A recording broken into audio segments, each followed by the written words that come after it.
আমরা যেন টি-20 বিশ্বকাপ খেলতে পারি, কারণ আমাদের ক্রিকেটাররা এটা কষ্ট করে অ্যাচিভ করেছে। কিন্তু আমাদের যে নিরাপত্তা ঝুঁকি ভারতে খেলার ক্ষেত্রে, সেই নিরাপত্তা ঝুঁকি পরিস্থিতির কোনো পরিবর্তন ঘটে নাই।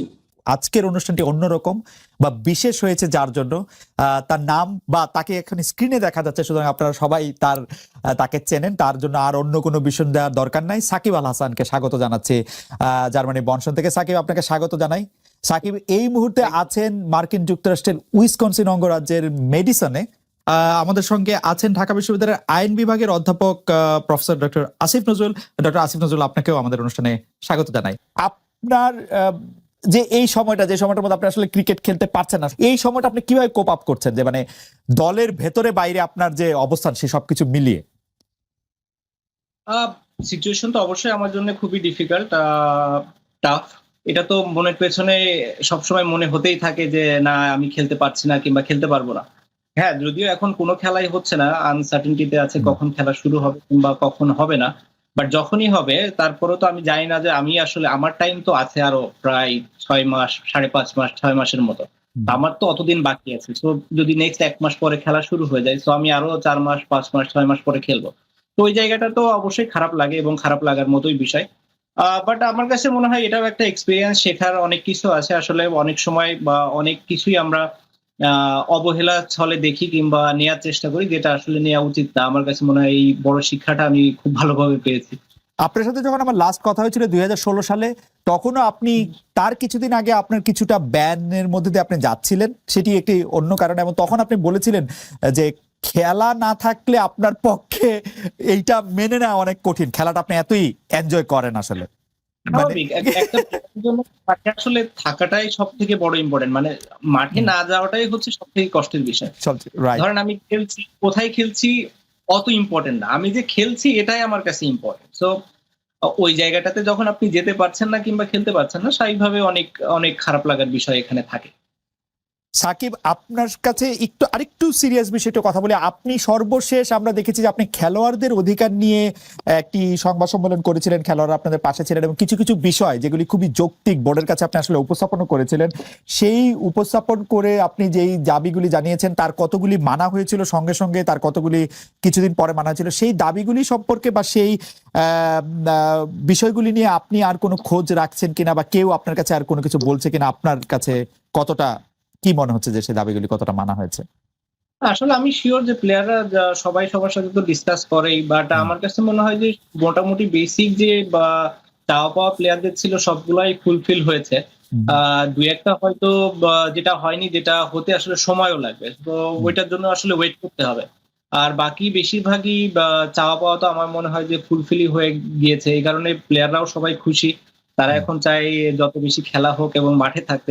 সবকিছু এলোমেলো করে দিয়েছে, বাট আমি হোপফুল যে তাড়াতাড়ি এই সিচুয়েশন বাংলাদেশ এবং পুরো পৃথিবীতেই ঠিক হবে এবং সবাই মাঠে ফিরতে পারবে। বেশি যারা বলেছেন যে তারা দেখতে চান না, তাদের কারণ হচ্ছে তারা আসলে ক্যাপ্টেন না, আপনাকে মানে প্লেয়ার হিসাবে তারা এত বেশি মিস করেন, মানে এটা কোনো নেগেটিভ জায়গা থেকে না। তারা মনে করেন যে আপনি আবার ফিরে আসলে আপনাকে বাংলাদেশ দলের দায়িত্বটা আপনি নিতেই পারেন, কিন্তু নেওয়ার পরে প্লেয়ার সাকিব আল হাসানকে তারা বেশি দেখতে চান। আমি দুই একটি যদি মতামত পড়ি তাহলে সেখানে আপনি দেখবেন যে মোহাম্মদ আলামিন উনি বলছেন সাকিব খেলায় ফেরা পরপরই অধিনায়কত্বের দায়িত্ব দিলে সাকিবের ভিতরে অনেক বেশি ভালো পারফর্ম করার জোরটা থাকবে না, তাছাড়া বর্তমানে যার আছে তাদেরকেও সময় দিতে হবে নিজেদের প্রমাণ করতে।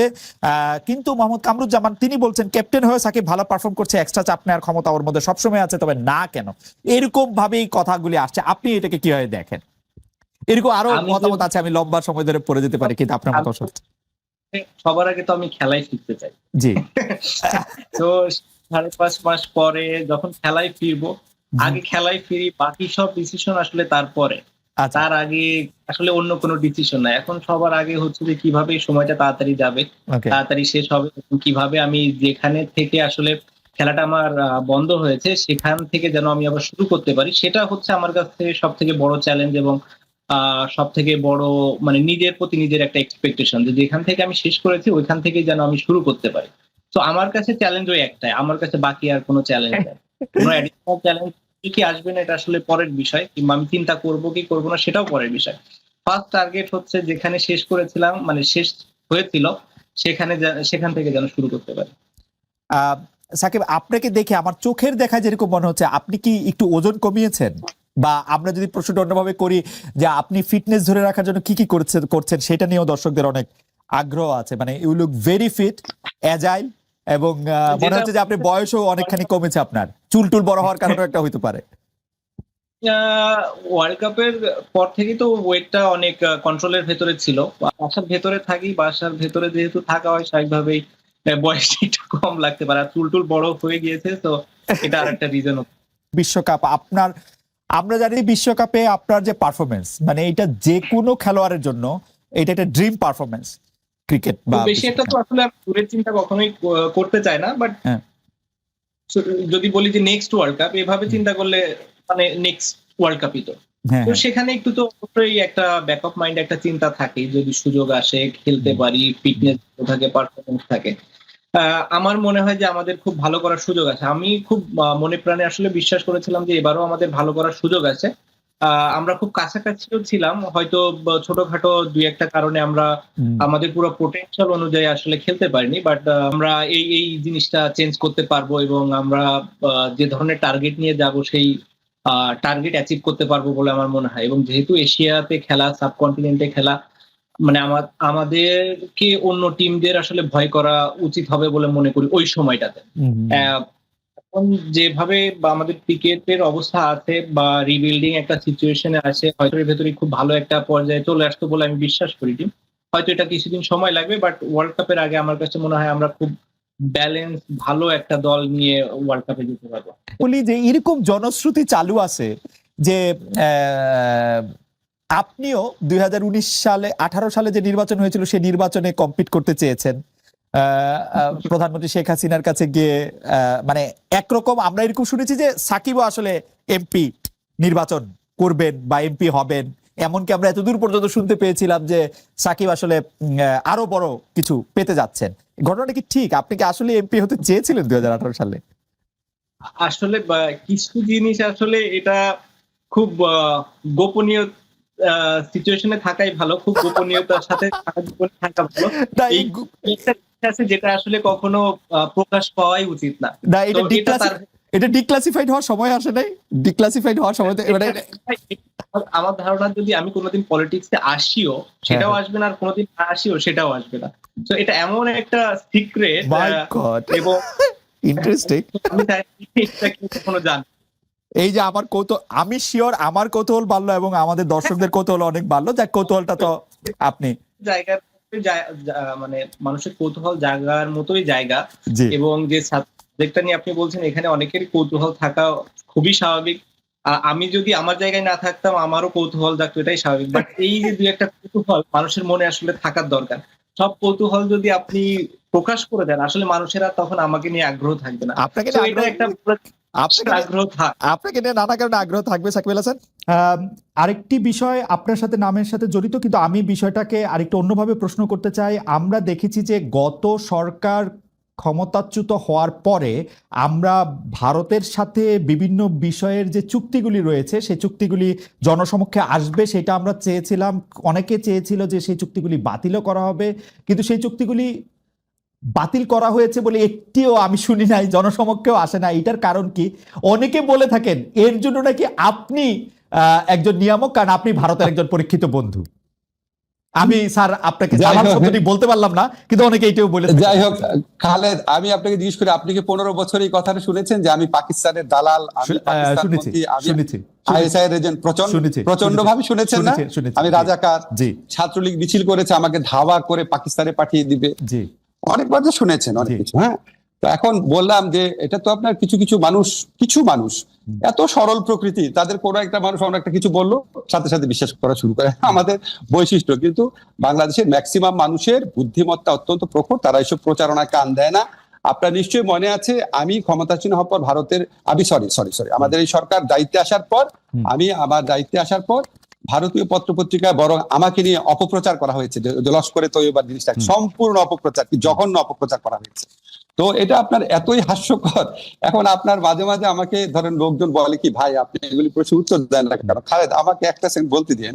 দেখেন আপনি যখন রাস্তাঘাটে হাঁটবেন আপনি মাঝে মাঝে কিছু ভিখারিকে দেখেন না, ময়লা হাতে নিয়ে হাঁটে, থুতু মারে লোককে, ময়লা ছুঁড়ে মারে, আপনি কি তাকে কনফ্রন্ট করতে যান নাকি আপনি একটু মানে একটু দূরে দূরে সরে থাকেন? তো এই সমস্ত কথাবার্তা যারা বলে তাদেরকে আমি ওই ধরনের আবর্জনা ছুঁড়ে মারা, যে নোংরা যা থাকা, যে আপনার যে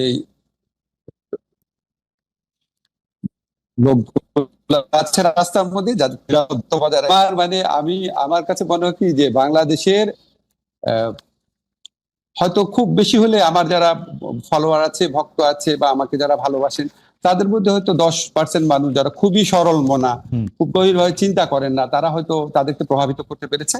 কিন্তু 90% মানুষের মনে এগুলি হাস্যরস ছাড়া কিছু উদ্রেক করে না। আর ভারতের সাথে চুক্তি, আপনাকে আমি বলি এটা অবশ্যই প্রকাশ করা উচিত। এখন ধরেন চুক্তিগুলো তো হয় পররাষ্ট্র মন্ত্রণালয়ের মাধ্যমে, ঠিক না?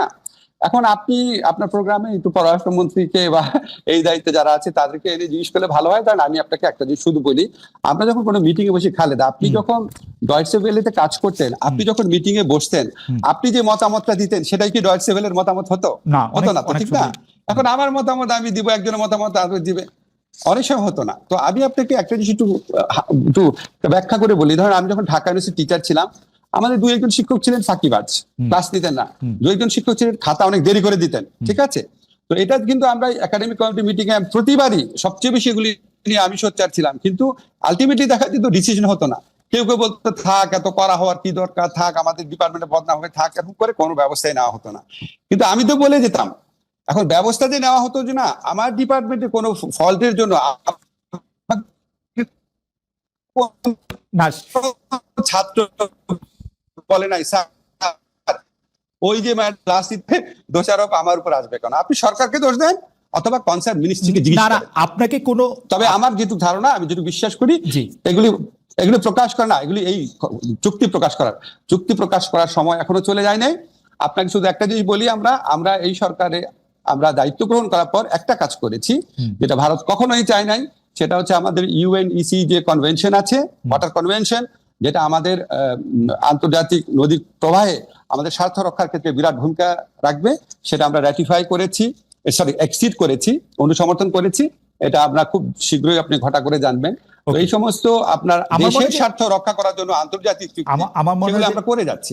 আর চুক্তি, আরেকটা কথা শুধু বলি, চুক্তি প্রকাশের সময় এখনো শেষ হয়ে যায় না। অবশ্যই আমি একটু দর্শকদের মনে করা দিতে চাই, যখন আসলে বাংলাদেশে একটা অদ্ভুত অবস্থা ছিল, কেউই আসলে ঠিক মতো কথা বলতে সাহস করতো না, তখন কিন্তু প্রফেসর আসিফ নজরুল, আমি আসলে গত 15 বছরের কথা বলতেছি, প্রফেসর আসিফ নজরুল একদম তার দৃঢ় মানে বুলন্দ আওয়াজে তিনি এগুলি নিয়ে কথা বলেছেন। সেই জন্য আমাদের আশা প্রফেসর আসিফ নজরুলের কাছে অনেক বেশি যে ভারত একচেটিয়া ভাবে আপনাকে ট্রান্সশিপমেন্ট বাতিল করে দিচ্ছে, আপনাকে বলছে যে এখানে স্থলবন্দর আমি ব্যবহার করতে দিব না। আমাদের হাতে কি কোনো কার্ড নাই যেটা আমি পাল্টা করতে পারি? আমি পররাষ্ট্র উপদেষ্টার কাছে কাছাকাছি প্রশ্ন করেছিলাম প্রেস সচিবের কাছেও, তারা বলেছেন তারা নাকি কোনো রিটালিয়েশনে বিশ্বাস করে না। প্রেস সচিব, এটা রিটালিয়েশনের কি হইল?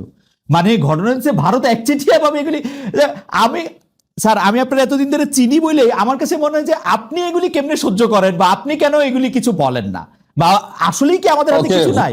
Very good question. এখন ধরেন আমি আপনাকে বলি, খালেদ আপনি আমাকে 2টা প্রশ্ন করছেন, আমাকে একটু টাইম দিবেন বলা যে আপনি এটা কিভাবে সহ্য করেন এবং আপনি কেন বলেন না। আচ্ছা, আমার ল ডিপার্টমেন্টে যেই শিক্ষক ক্লাস নিত না, বা আমার ল ডিপার্টমেন্টে যেই শিক্ষকের 1-2 শিক্ষকের কারণে রেজাল্ট পাবলিশ করতে 2-3 মাস দেরি হয়ে যেত, আমার ডিপার্টমেন্টে যেই শিক্ষক ছাত্রদেরকে 0 নাম্বার এবং মাইনাস নাম্বার দিত, আপনার কি মনে হয় আমি এটা সহ্য করতাম? আমি তো প্রত্যেক একাডেমিক কমিটির মিটিং এ বলতাম। তা আপনার কেন মনে হয় না একই রকম সিচুয়েশন এখানেও আছে? কেন মনে হয় না? এটা আমাদের তো প্রফেসর ইউনুস আছেন, প্রফেসর ইউনুস কেমন এটা না করবেন? মানে আমি আপনার সাথে আমার যে পরিচয় বা আলাপ আছে, হয়তো ডক্টর মোহাম্মদ ইউনূসের সাথে অত আলাপ পরিচয় ঘনিষ্ঠতা নাই, কিন্তু আমি তো উনারে জানি, তো উনারও তো এটাতে নিয়ে মানে নিজে এটা করা উচিত।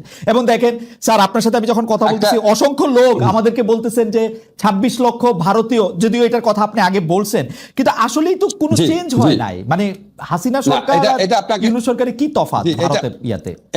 এটা আমি একটু আপনাকে বলি, এটা তো আমার ক্ষেত্রে কথা, স্যারের ক্ষেত্রে স্যার অনেক বড় প্রেক্ষিত থেকে জিনিসটা দেখে, আমি তো অত বড় প্রেক্ষিত থেকে দেখতে পারি না, ফলে আমার পক্ষে অ্যাপ্রোপ্রিয়েট আনসার করা সম্ভব না ভারতের ব্যাপারে, ভূমিকার ব্যাপারে। যত বৈদেশিক সম্পর্কের যে ব্যাপার আছে সেটার সাথে কোনোভাবেই আমি ইনভলভ না। বৈদেশিক সম্পর্ক দেখে আমাদের পররাষ্ট্র উপদেষ্টা আছে, আমাদের ওই যে আমাদের হাই রিপ্রেজেন্টেটিভ খলিল সাহেব আছে দেখে, আমাদের স্যার দেখে। আপনার মনে হয় কি আপনি ধরেন আপনি খালি ধরেন ডয়েটসে ওয়েলেতে একটা জিনিস প্রচার হইলো কেন, তখন আপনি যদি কেউ জিজ্ঞেস করতো আপনার কাছে মনে হতো ডয়েটসে ওয়েলের জার্মান ভার্সনে কি প্রচার হচ্ছে আমি কি জানি। তো আমার কাছে এরকম অবস্থা, আপনি উনাদেরকে জিজ্ঞেস করেন এবং আমার ধারণা উনাদের আরো অনেক অনেক বড় প্রেক্ষিত থেকে দেখে অ্যাপ্রোপ্রিয়েট সময় অ্যাপ্রোপ্রিয়েট ব্যবস্থা নেবেন। এখন আপনি বলেন, ধরেন আমাকে অনেকেই বলে যে 26 লক্ষ ভারতীয় ব্যাপারটা, 26 লক্ষ ভারতীয় ব্যাপারটা যদি বলে থাকি তাহলে এটা অত্যন্ত ভারত বিরোধী কথা।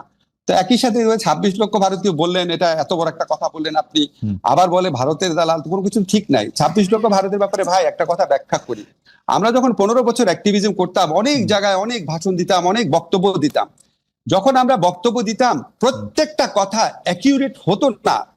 এখানে আমি সিপিডির একটা রিসার্চ পেয়েছিলাম, আমি এটা আগের অনুষ্ঠানে ডিটেইল বলেছি, বলেছে 5 লক্ষ, সিপিডি বলেছে 5 লক্ষ, আরেকটা বলছে এর চেয়ে অনেক বেশি হতে পারে। এখন ধরেন আমার যদি অ্যাকচুয়াল ফিগারের চেয়েও ইম্পর্টেন্ট ব্যাপার ছিল ব্যাপক সংখ্যায় রয়েছে। এখন আপনি আমাকে বলেন সিপিডির মতো একটা প্রতিষ্ঠান যেটা দেবপ্রিয়দা পরিচালনা করে, সিপিডির মতো প্রতিষ্ঠান যদি 5 লক্ষ বলে, আমার মাথায় তো ওইটাই গেঁথে আছে যে লক্ষ লক্ষ অনেক লোক কাজ করে। এখন ওইখানে বলতে গিয়ে হ্যাঁ হতে পারে যে 26 লক্ষের মধ্যে এক্সাজারেশন আছে, কিন্তু বিপুল সংখ্যক তো ছিল। এখন বিপুল সংখ্যক ভারতীয় আপনার যারা চাকরি করতো তারা 5 অগাস্ট থেকে 8 অগাস্টের মধ্যে চলে যায় নাই, এটা আপনাদেরকে কে বললো? ওই সিচুয়েশন দেখে যদি আওয়ামী লীগের, একটা সেকেন্ড ভাই, আওয়ামী লীগের যদি হাজার হাজার লোক চলে যেতে পারে, ভারতীয় লোক চলে যাওয়ার কথা না।